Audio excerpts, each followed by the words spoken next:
अच्छा जी, कुछ ऐसी गलतियों के बारे में बात करेंगे जो हम अपनी 20s में कर देते हैं और जिसका रियलाइज़ेशन हमें बाद में होती है और हमें लगता है कि हमने अपनी ज़िंदगी का जो बहुत ज़्यादा इम्पोर्टेंट टाइम है वो मिस कर दिया है। बात करेंगे सबसे पहले रिलेशनशिप ट्रैप की। देखिए, सबसे पहले क्या चीज़ है कि जब हम अपने 20s में होते हैं ना, हमें बड़ी अर्ज हो रही होती है कि कोई हो जिसको जो सुबह-सुबह गुड मॉर्निंग का मैसेज करे, कोई हो जिससे आप अपनी सारी बातें शेयर कर लो, कोई हो जिसको आप अपनी बातें जो हैं वो जो आपके दुख-सुख में साथ रहे, जिसके साथ आप बातें करो, जो आपको ये कहे कि तुमसे बात किए बगैर तो मेरा पूरा दिन नहीं गुज़रता। यहाँ पर क्या होता है कि अब ये शुरू कहाँ से हो सकता है, आपके इंस्टा के किसी डीएम में हो सकता है, आपके यूनिवर्सिटी लाइफ में कोई हो सकता है, आपकी कॉलेज लाइफ में कोई हो सकता है, आपकी इस टाइम में आपको इस तरह के लोग मिलते हैं और जब ऐसे लोग मिलते हैं, आपको कोई लड़के हो तो आपको कोई लड़की मिलेगी, लड़की हो तो कोई लड़का मिलेगा। तो फौरन से ना स्टमक में बटरफ्लाइज पैदा होना शुरू हो जाती हैं, आपको बहुत अच्छा लग रहा होता है, वो बहुत अच्छी-अच्छी चीज़ें लग रही होती हैं, आपको लगता है यार ज़िंदगी जीने का तो मकसद ही यही है। अब रिलेशनशिप में जाना या ना जाना इस पे मैं बात नहीं करूँगी, मैं बात ये कर रही हूँ कि जब आप ये चीज़ें शुरू कर देते हो तो उसके बाद क्या होता है कि आपको उस पर्सन की एडिक्शन हो जाती है। और फिर लेकिन क्या होता है कि बाय द टाइम जो चीज़ें हैं वो ड्राई होना शुरू हो जाती हैं। वो जो आहिस्ता-आहिस्ता आपकी बातें हैं, कितनी बातें कर लेंगे ना, तो वो बातें ड्राई होना शुरू हो जाती हैं। उसमें वो स्पार्क खत्म हो जाता है, तो फिर क्या होता है कि आपका वो उ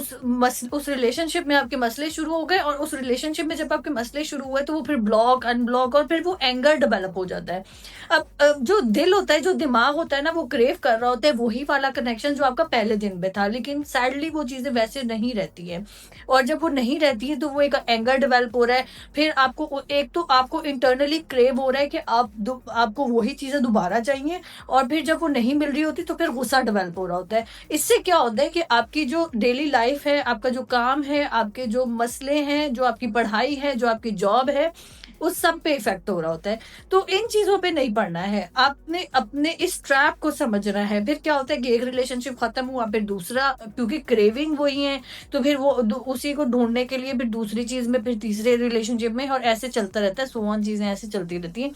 तो ये चीज़ आपने समझनी है कि आप इस ट्रैप में तो नहीं घुस रहे हो। आप वाक़ई में कोई रिलेशनशिप स्टार्ट कर रहे हो या आप ये एक ट्रैप में फँस गए हो कि जिसमें सिर्फ़ और सिर्फ़ आप उस टाइम की टेम्परेरी जो आपको वो मिलता है सुकून, आप उसके लिए अपनी ज़िंदगी को तबाह कर रहे हो, आप अपने टाइम को बर्बाद कर रहे हो, आप अपनी एजुकेशन के टाइम को बहुत वेस्ट कर रहे हो। तो ये चीज़ें आपने इनिशियली इस चीज़ को देख लेना है। दूसरी चीज़ क्या होती है कि आपने करियर का होता है, आपने इंटर किया, आपने उसके बाद हमारे यहाँ मोस्टली ये डिस्कशन होती है कि अब क्या बैचलर्स में आईटी रखें, लॉ रखें, डॉक्टर बनें, क्या करें? अब हमें ना बाहर से बहुत ज़्यादा वो आ रहे होते हैं कि कोई कुछ कह रहा होता है कि आजकल जी इसका डिमांड है, आप ये पढ़ लो, कोई कुछ कह रहा होता है, कोई कुछ कह रहा होता है और वहाँ पर क्या होता है कि फिर आप इसी तरह से किसी की सजेशन पे या आप अपने पेरेंट्स की सजेशन पे, किसी की सजेशन पे आपने वो डिग्री चूज़ कर ली। डिग्री कंप्लीट भी हो गई, डिग्री कंप्लीट होने के बाद आपने बड़ी अच्छे तरीके से अपनी लिंक्डइन की प्रोफाइल बनाई, आपने जॉब शुरू की और जॉब शुरू करने के बाद क्या हुआ कि शुरू-शुरू में तो बड़ा अच्छा लगता है कि यार वॉव! मैं लोगों से मिल रहा हूँ, मैं ड्रेसअप होके जा रहा हूँ, मैं कॉर्पोरेट में हूँ, लोग इज़्ज़त कर रहे हैं। लेकिन आहिस्ता-आहिस्ता क्योंकि वो चीज़ें डेली की हो जाती हैं, फिर उसका वो अगेन उसका स्पार्क खत्म हो जाता है। अगर आपको आपके काम करने में मज़ा नहीं आ रहा, आपको जॉब करने में मज़ा नहीं आ रहा, तो आपको हाई टाइम पे वो समझने की ज़रूरत है कि ये पूरी ज़िंदगी के लिए नहीं है। आपने उसी एक ट्रैप के अंदर नहीं फँसे रहना है। जो 20s के बाद का टाइम होता है ना, ये एक्सप्लोर करने का टाइम होता है। अगर आपको एक चीज़ में मज़ा नहीं आ रहा है, तो फिर आपके पास उस टाइम पे टाइम है कि आप कुछ और एक्सप्लोर करो, आप कुछ और देखो, आप कुछ और समझो, जिसमें आपको इंटरेस्ट हो क्योंकि ज़िंदगी बहुत लंबी है और हम इस चीज़ में नहीं फँस सकते कि जो काम हमें करने में मज़ा नहीं आता, हम उसमें फँस जाएँ और फिर आप वो पूरी ज़िंदगी एक रोबोटिक लाइफ़ जियो, वो कोई ज़िंदगी नहीं है। तो इस चीज़ को समझना है, जो काम करने में आपको मज़ा आएगा उसमें आपकी जो आपकी जो भी होती है मुझे अब वो वर्ड नहीं आ रहा, आपके अंदर से वो आपकी वो ज़्यादा निकलेगी ना, आपकी प्रोडक्टिविटी ज़्यादा होगी। तो ये वाली चीज़ें देखनी है और उसमें फिर ज़ाहिर-सी बात है जब प्रोडक्टिविटी ज़्यादा होगी तो फिर आपका अर्निंग पॉइंट ऑफ व्यू से भी ज़्यादा होगा। अब अर्निंग पॉइंट ऑफ व्यू की जब बात आ गई तो हम बात करते हैं मनी ट्रैप के ऊपर।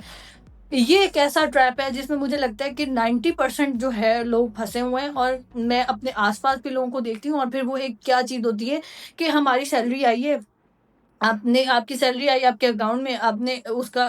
फ़ौरन आपने ये खरीद लिया, वो खरीद लिया, आपने अपनी जो दोस्तों को पार्टी करा दी, आपने खाना खा लिया, आपने कपड़े ले लिए, आपने न ये सब करना बुरा नहीं है, ये सब करना अच्छी चीज़ है। ज़ाहिर-सी बात है हम अपने लिए कमा रहे हैं तो हमने उसको खर्च भी करना है, लेकिन मसला कहाँ पर आता है जहाँ पर आप सेविंग्स पे नहीं जाते हो। जब मंथ एंड हो जाता है ना तो आपके आखिरी हफ्ते में आपके बैंक अकाउंट में कुछ नहीं होता। अब वहाँ पर प्रॉब्लम क्या आती है, लेकिन साथ ही ना वो आपको एक अंदर से आवाज़ आ जाती है, अच्छा कोई नहीं अगले हफ्ते सैलरी आ तो जानी है, और ये सर्कल फिर सारी ज़िंदगी चलता है। तो हम लोग जो हैं मोस्टली जो लोग हैं वो कहाँ पर जाकर गलती करते हैं कि जब हमारे पास हमारे पैसे आ रहे हैं तो हमने उसको सेव नहीं किया। सेव करना एक बुरा काम नहीं है, हम अपने पेरेंट्स को भी देखते आए हैं कि उन्होंने सेव किया है, तो इसको कहीं न कहीं कुछ लोग मीडियोक्री समझते हैं कि यार पैसे सेव करना तो कोई बात नहीं है। लेकिन पैसे सेव करना बड़ा ज़रूरी है क्योंकि ये आपके बुरे वक़्त का साथी होता है। अभी रुक जाएँ।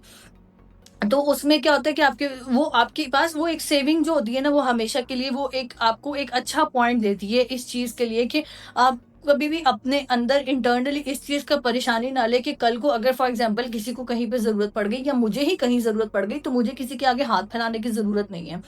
ये सारी चीज़ें होती हैं, और सैडली क्या होता है कि हम लोग जो है ना इन चीज़ों के ऊपर काम नहीं करते हैं। एक चीज़ जो मैंने कल नोटिस की, वो अभी मेरे दिमाग में आई है कि हम लोग ना कॉम्पिटिशन में लग गए हैं। हमारी सबसे बड़ी गलती इस जनरेशन की क्या है कि हम सबको आईफ़ोन चाहिए, हम सबको अच्छे गैजेट्स चाहिए, हम सबको ब्रांड चाहिए, लेकिन हम वहाँ नहीं देखते कि जहाँ पर हम उसको अफ़ोर्ड कर सकते हैं कि नहीं। आपने पहले वो जगह बनानी है, आपने वो पहले वो प्लेस बनानी है, फिर आपने देखना है कि आपकी अफ़ोर्डेबिलिटी के हिसाब से आप क्या अफ़ोर्ड कर सकते हो। अब आईफ़ोन खरीदने के पैसे नहीं है तो वो किस्तों पे ले लिया, क्रेडिट कार्ड्स ले लिए, एक ही सैलरी में पूरा ब्रांड की एक जैकेट ले ली। ये सब आप अब तब दुनिया को शो करना शुरू करो जब वो आप एक्चुअली में अफ़ोर्ड कर सको। जब आपकी पॉकेट में से फॉर एग्ज़ाम्पल आपके पास 1 लाख रुपया है और आप उसमें से अपनी लग्ज़री के लिए 15 से 20,000 खर्च कर रहे हो, और आपको पता है कि यार अगर 80 है, उसमें से मैं अपना 20 सेव करके मैं अपना 60 में सर्कल चला सकता हूँ, तो वो सेंस बनती है उस चीज़ की, और वो उसको अक्लमंदी भी कहते हैं। किस्तों पे आईफ़ोन लेना कोई बड़ी बात नहीं है और कोई अक्लमंदी की बात भी नहीं है, तो इन चीज़ों से गुरेज़ करना है। ये आजकल तो हर दूसरी जगह पर हो रहा है, और ये हम क्यों करते हैं?